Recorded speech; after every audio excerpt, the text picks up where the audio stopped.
पाकिस्तानियों, नहीं है हमें कोई भी हैरत, क्योंकि ये टीम है ही बेगैरत, और कोई आम नहीं बल्कि मुतमिन बेगैरत हैं ये लोग, मुतमिन बेगैरत। बेइज्जती को बिस्किट समझकर खा जाने वाले हैं ये साले। तभी तो दिल चाह रहा है कि जूता उतार के 1000 मारूं इनकी तशरीफ पे और गिनूं एक भी ना।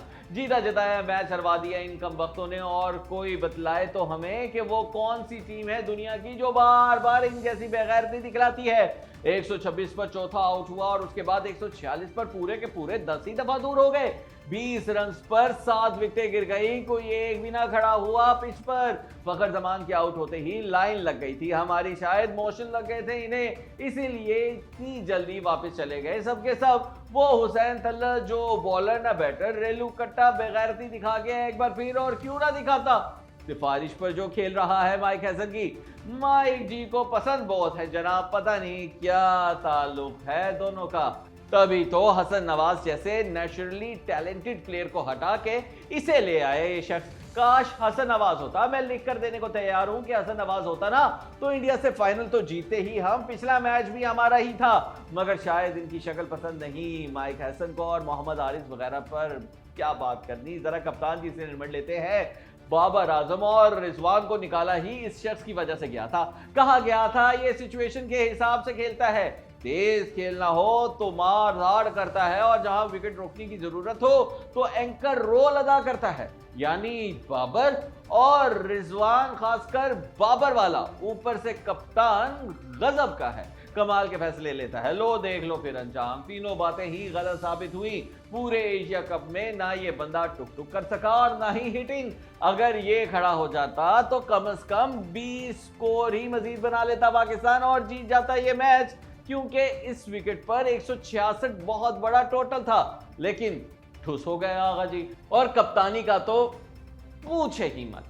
जिस पिच पर इंडियन स्पिनर्स ने मेला लूटा, उस पे उसने अपने स्पिनर्स को घास तक ना डाली। मोहम्मद नवाज जैसे तगड़े स्पिनर से सिर्फ 1 ओवर कराया, सिर्फ 1 ओवर। हालांकि वो 1 ओवर ही धांसू करवाया था नवाज ने।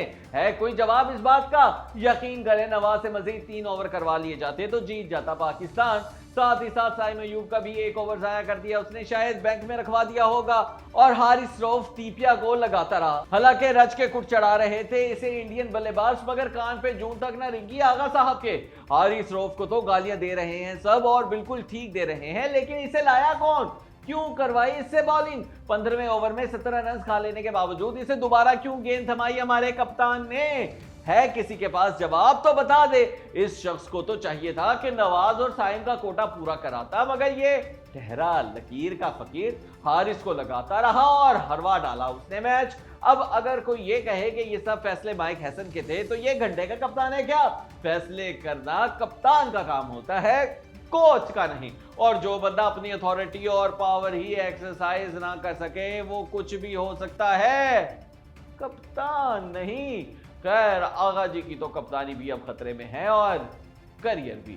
साथ ही साथ मोहम्मद हारिस और हुसैन तल्लत का भी करियर खत्म हो चुका है। रहे हारिस रऊफ तो उन्हें कोई नहीं छेड़ सकता शायद। अब आप कमेंट करके बताएं कि किस वजह से हारा पाकिस्तान ये मैच, और हाँ, वीडियो को लाइक और शेयर भी जरूर करें।